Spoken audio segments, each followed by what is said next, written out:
Ensuite, on a le grimpé de corde, donc exo assez peu pratiqué, assez rare en dehors du cadre militaire, pompier et compagnie. Donc ça c'est du tirage vertical, c'est une variante de traction ou de traction à un bras. Donc forcément, le transfert sera Exceptionnel. Ça reste tirer comme ceci, pour transférer sur tirer comme ceci ou tirer comme ceci. Donc forcément, ce sera un excellent exo. Il y aura les mêmes facteurs limitants, on taffera sur les mêmes angles articulaires. Ce sera plus dur à traquer que les tractions, côté progression et compagnie, côté compensation. Si c'est fait de manière stricte et avec les jambes, forcément là le transfert sera exceptionnel. Un petit défaut, c'est que le grip peut être le facteur limitant sur la corde, plus que les biceps, plus que le dos. Mais c'est pas forcément un gros défaut parce qu'améliorer son grip, même c'est rare que ce soit ça le facteur limitant aux tractions, ça pourra que être bénéfique. Pour toutes ces raisons, je mettrai ça en S-tier, mais quand même derrière les variantes de traction classiques. Alors ensuite on a le curl inversé, donc le reverse curl, donc comme ceci au lieu de comme ceci. Donc curl qui va mettre principalement l'accent sur le brachioradial, qui est souvent un muscle plutôt délaissé, généralement assez faible. C'est souvent le plus faible des trois fléchisseurs du coude, et donc selon moi forcément le renforcer, ça aura quand même son intérêt, ça aura quand même sa place. Et ça rendra tous vos exos de flexion de coude plus forts, donc vous n'êtes pas obligé d'être en pronation pour que ce muscle travaille. Il travaillera également en neutre, il travaillera également en supination, c'est juste qu'il travaillera plus ou moins selon la position où vous êtes. Donc forcément, il y aura quand même un transfert beaucoup plus fort sur les tractions pronation, notamment les tractions pronation avec une bonne compression du coude, mais il y aura quand même une forme de transfert sur les autres tractions. Ça restera quand même moins spécifique que les curls en supination pour le transfert sur les tractions supination, compression complète. Donc j'aurais tendance à le mettre en C derrière le curl. Alors ensuite on a les front lever press, donc ça aura plus de transfert, plus d'amplitude, ce sera plus pertinent que le front lever en statique. Mais comme pour le front lever, il n'y aura pas de facteur limitant flexion de coude. Et également, l'autre problème, c'est qu'en fait, les front lever press, ça se fera dans cet angle-là, qui est l'angle plus ou moins de la compression. Et sur la compression, c'est assez peu les dorsaux généralement qui limitent, ce sera beaucoup plus les fléchisseurs du coude. Donc il y aura plus de transfert que le front, mais ce ne sera pas exceptionnel non plus. J'aurais tendance à mettre ça en C entre ces deux exos, je dirais. Alors ensuite, on aura les front lever raise cette fois. Donc départ, deadhang et montée en front.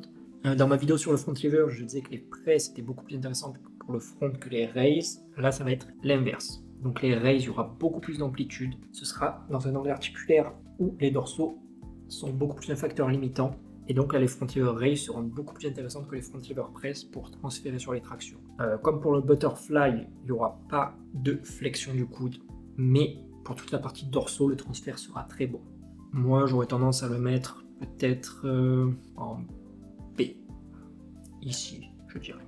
Alors ensuite, un autre exo très peu connu, qu'on ne voit pas souvent, ça va être le CTI, le Close to Impossible. Donc là, le CTI, il aura les mêmes problèmes que les autres figures statiques, il aura le même problème de ne pas avoir de flexion de coude. Par contre, côté angle articulaire, il travaillera les dorsaux à peu près dans un angle assez similaire au front lever, mais le niveau de force demandé sera bien plus important. Donc déjà sur ce point, il sera un petit peu devant le front lever, selon moi. J'aurais tendance à le mettre, du coup, devant le front lever.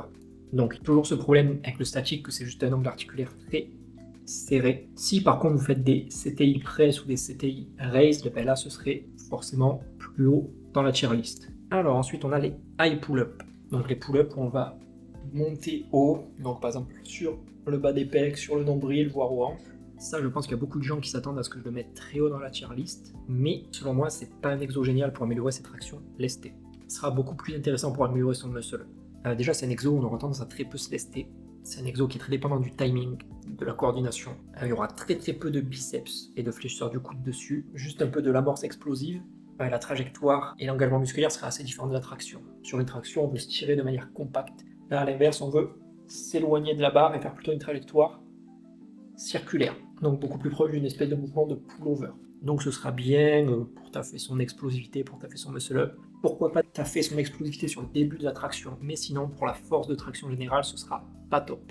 Vous verrez des mecs qui seront très bons sur les high pull-up, qui seront très nuls en lesté, et inversement. Donc moi j'aurais tendance à mettre ça en C devant tout le reste, parce que ça reste une traction, mais c'est comme une forme de traction assez particulière. Alors ensuite on a les L-sit pull-up, les tractions en L-sit. Donc ça c'est un mouvement dont beaucoup de gens se moquent souvent, qui disent que c'est juste un mouvement qui sert à rien, qui peut juste fatiguer les abdos inutilement, mais pas les bras, pas le dos. Mais si vous avez vu ma vidéo sur le sujet, vous savez qu'en vérité, il y a une subtilité avec cet exo. Le fait de monter les jambes, vous allez plus étirer les dorsaux. Et donc ce sera beaucoup plus dur, non pas à cause des abdos, mais à cause des dorsaux. Donc notamment sur l'amorce du mouvement qui sera beaucoup plus dur que sur les tractions classiques. Pour moi, le gros problème de cet exo, c'est plus qu'il est un peu chiant à lester généralement.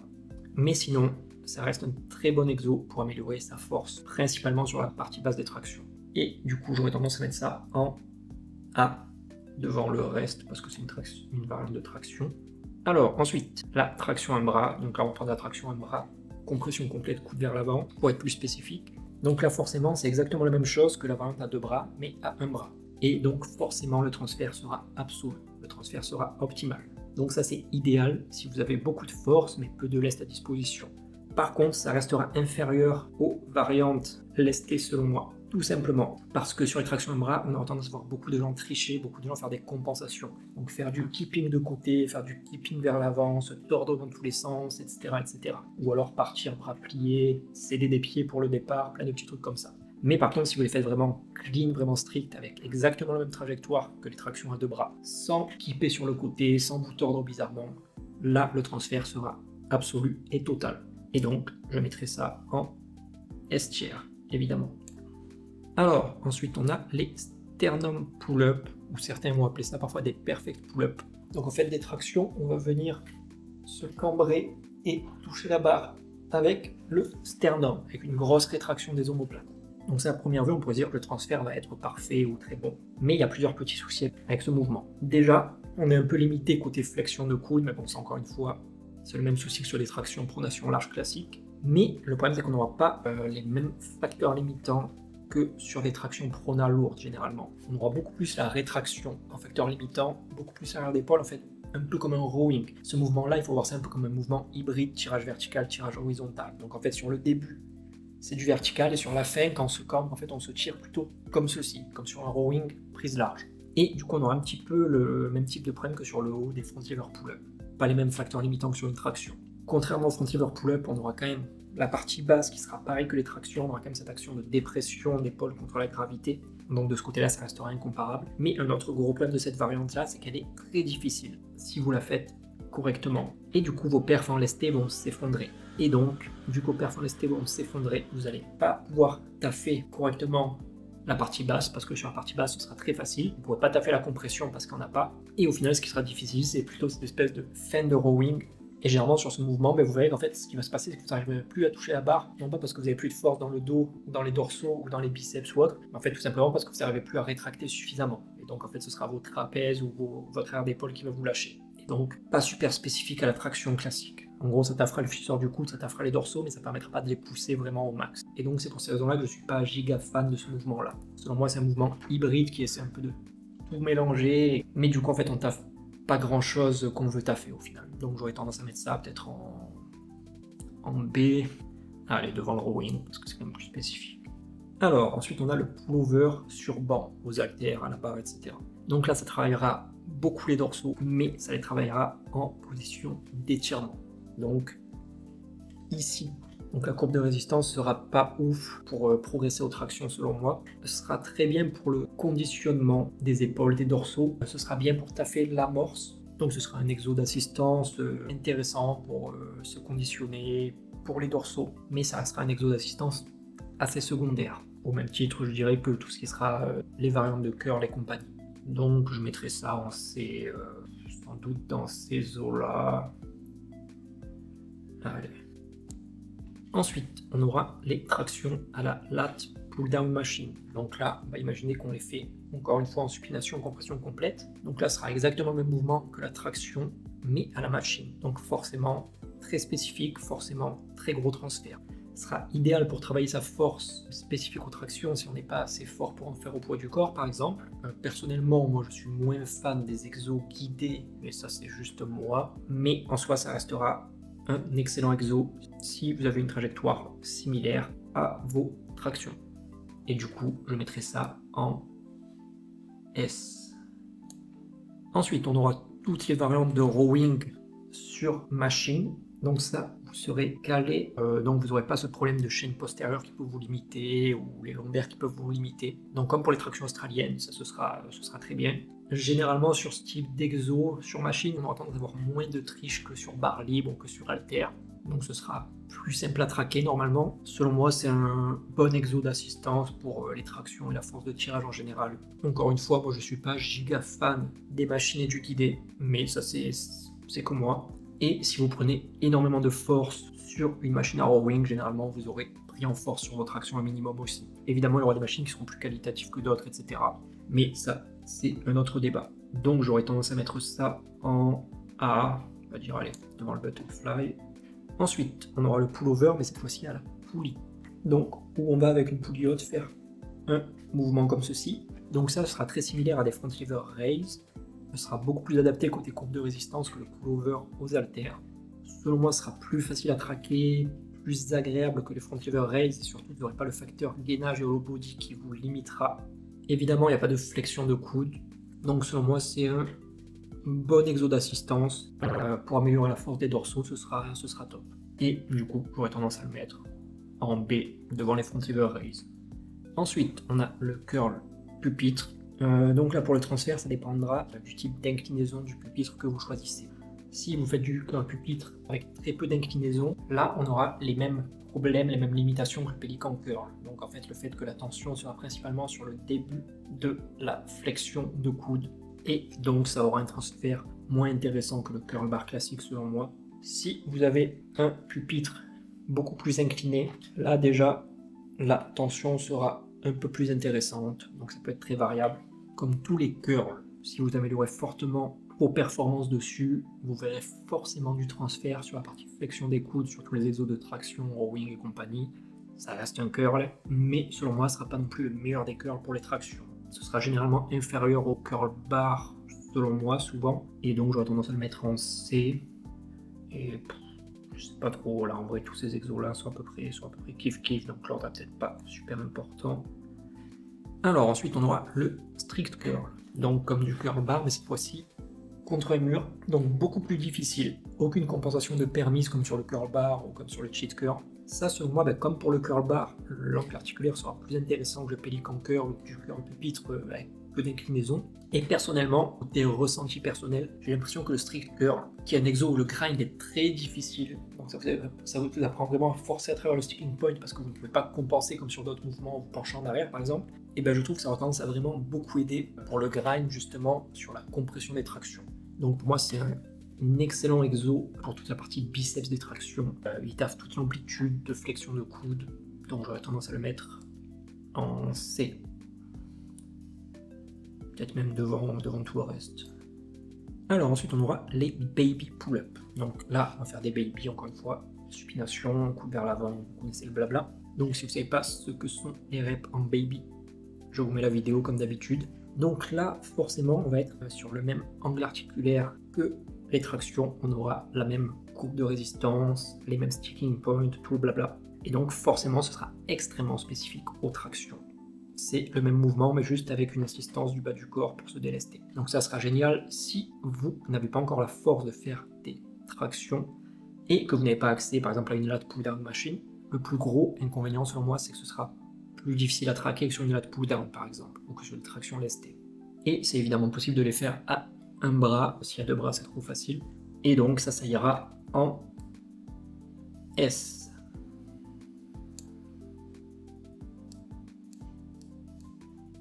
Ensuite, on aura le rowing bûcheron. Donc ça, sur moi, ça aura à peu près les mêmes avantages que le rowing machine. Sur le rowing bûcheron, ce sera très rarement la chaîne postérieure ou le bas du dos qui nous limitera. On pourra vraiment bien forcer côté dos, bien forcer côté fléchisseur du coude et compagnie. Encore une fois, coude le long du corps, ce sera plus spécifique aux tractions. Le grip peut vous limiter, mais ça, il suffit de mettre des sangles.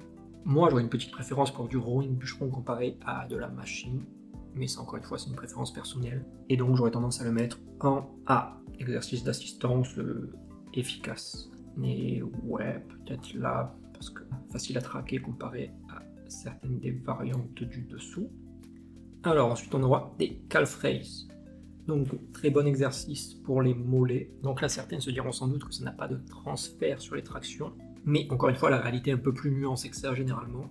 Si vous avez des mollets très musclés qui est très fort pour pointer les pieds, généralement vous pourrez mettre plus de tension globale dans le corps, vous pourrez mieux serrer les disques. Qui dit plus de tension globale dit plus de rigidité, plus de stabilité et donc plus de force sur votre action. Et donc forcément, estire. Alors ensuite on a le rack pull au-dessus du genou. Donc en fait du soulevé terre très partiel où on peut mettre extrêmement lourd. C'est sans doute l'exercice où on peut mettre le plus lourd de tous les exos de musculation. Donc là il y aura les mêmes problèmes que le deadlift. Pas de biceps, étirement lesté du dos seulement. Mais après, et là on est dans le domaine de la neuroscience totale, certaines personnes théorisent que les exos comme ça a tendance à un peu faire des blocages nerveux et à améliorer la force brute générale. Et c'est vrai qu'on fait du rack pull très lourd, on a vraiment l'impression qu'il y a tous les muscles qui se contractent, tout le corps qui travaille, et que vraiment, côté nerveux, c'est un délire. Et donc, qui sait, peut-être, donc on pourrait le mettre en dead chair, mais au-dessus du soulevé de terre, dans le doute. Alors, ensuite, on a le muscle up. Donc là, il y aura les mêmes problèmes que sur la traction, sur la high pull-up, mais en pire. Parce qu'en fait, là, on aura la phase de transition en plus, et la phase de dips, donc qui nous fatigueront inutilement et qui n'ont rien à voir avec la traction. Et la phase de transition, ce sera principalement les triceps qui prendront cher. Vous n'échouerez jamais un muscle-up à cause de votre manque de force de biceps, généralement, ou alors c'est qu'un souci. Généralement, quand vous échouez le muscle-up, c'est toujours sur la transition. Or, c'est pas un facteur limitant de la traction. Et donc, forcément, ce sera un mouvement qui sera pas très intéressant parce que vous serez obligé de vous limiter côté dorsaux, côté biceps, pour pouvoir faire votre transition. Donc, ce sera déjà un petit peu mieux si le muscle-up est fait de manière relativement stricte, plutôt qu'avec beaucoup d'élan et compagnie. Mais ça restera bof. Si vous faites des muscle-up, c'est pour améliorer vos muscle-up, c'est pas pour améliorer votre action. Et je mettrai ça ici peut-être. De manière, le set-chair, vous avez dû capter que c'est un peu... Il n'y a pas trop d'ordre, c'est des exos qui ont tous un minimum de transfert, mais où c'est pas ouf non plus. Alors, ensuite, on a un exo très mal aimé dans le milieu du street et de la muscu traditionnelle, ça va être les keeping pull-up. Donc utilisé en crossfit principalement pour faire des WOD, de la compétition et compagnie. Donc là, un petit peu comme pour des high pull-up, pour des muscle-up, en fait le but des keeping pull-up, ce n'est pas vraiment de pousser vos dorsaux à bout et de pousser vos biceps à bout. Le but c'est de faire le mouvement le plus efficient possible pour pouvoir enchaîner beaucoup de répétitions. Donc ça c'est dans une optique, c'est pas du tout le même objectif que ce qu'on a là. Là l'objectif c'est pas de mettre le plus lourd possible, c'est pas de développer un maximum de force, c'est de développer un maximum d'efficience possible pour la compétition. Donc pas du tout les mêmes objectifs, pas du tout la même trajectoire, pas du tout la même technique, pas du tout le même pattern. Donc c'est pas forcément un mauvais exercice si vous voulez améliorer votre crossfit ou vos keeping pull-up. Mais par contre pour améliorer votre action, c'est un très mauvais exercice en effet. Et donc ça j'aurais tendance à le mettre en D. On va le mettre en haut parce que ça reste une forme exotique de traction. Et enfin un dernier exo pour cette tier list du jour, on a les tractions nuque. Donc ça, j'avais déjà fait une vidéo sur les tractions nuque, sur est-ce qu'il faut en faire ou pas. Mais là, on ne va pas parler de est-ce qu'il faut en faire ou pas, on va parler du transfert sur les tractions classiques. Du coup, les tractions nuque, qu'est-ce que ça va être? Ça va être l'équivalent de faire des tractions très très larges. En fait, amener la barre sur la nuque, qu'est-ce que ça va induire? Ça va induire qu'on va être obligé d'avoir les coudes très ouverts comme ceci. Et donc ce sera assez similaire à des tractions pronation larges, ou au terme articulaire un butterfly. Et donc forcément, il y aura un gros transfert sur les tractions de compétition, forcément beaucoup moins sur les tractions coude vers l'avant, où là il y aura beaucoup plus de dorsaux. Coude très ouvert, il y aura beaucoup plus de grands ronds qui va intervenir, mais ça restera une variante de traction avec du transfert sur les autres qui sera très difficile. Elle aura plutôt tendance à travailler la moitié basse du mouvement, parce que forcément vous ne pourrez pas avoir beaucoup de flexion de coude, beaucoup de compression, mais ça sera plus ou moins au même titre que les tractions de compétition classiques. Là où cette variante aura souvent tendance à être critiquée, ce ne sera pas forcément côté transfert de force, ce sera plus côté risque de blessure, côté demande de mobilité qui pourrait ne pas être adapté à tout le monde, etc., etc. Mais là, ce n'est pas le sujet de la vidéo du jour. Là, le sujet, c'est vraiment est-ce que ça a du transfert de force sur les tractions ou pas. Et là, en l'occurrence, oui, ça aura du transfert. Donc, on va quand même tendance à mettre beaucoup moins lourd sur ce type de traction-là. Mais c'est juste que l'angle articulaire sera plus difficile. Ce sera plus dur de mettre lourd sur cet angle articulaire-là. Mais si vous rajoutez 20 kg sur votre traction nuque, vous verrez que forcément vous mettrez beaucoup plus lourd sur votre traction pronation également. Et vous verrez que vous aurez beaucoup plus d'aisance, beaucoup plus de force sur la partie basse de votre traction supination aussi. Donc ça reste un exo qui aura un gros transferts. Donc, sans rentrer dans le débat de est-ce que c'est dangereux ou pas, est-ce qu'il faut en faire ou pas, j'aurais tendance à le mettre en A tier, derrière les L-sit pull-up, parce qu'il y a quand même moins de compression, quand même un petit peu plus funky comme exo. Et du coup, voilà, vous avez ma tier list traction. Donc, encore une fois, c'est ma tier list personnelle, ne prenez pas ça pour une vérité divine. Moi-même, là, autant, si je me pose et que je le regarde, je vais ne pas être d'accord avec des trucs et je vais changer.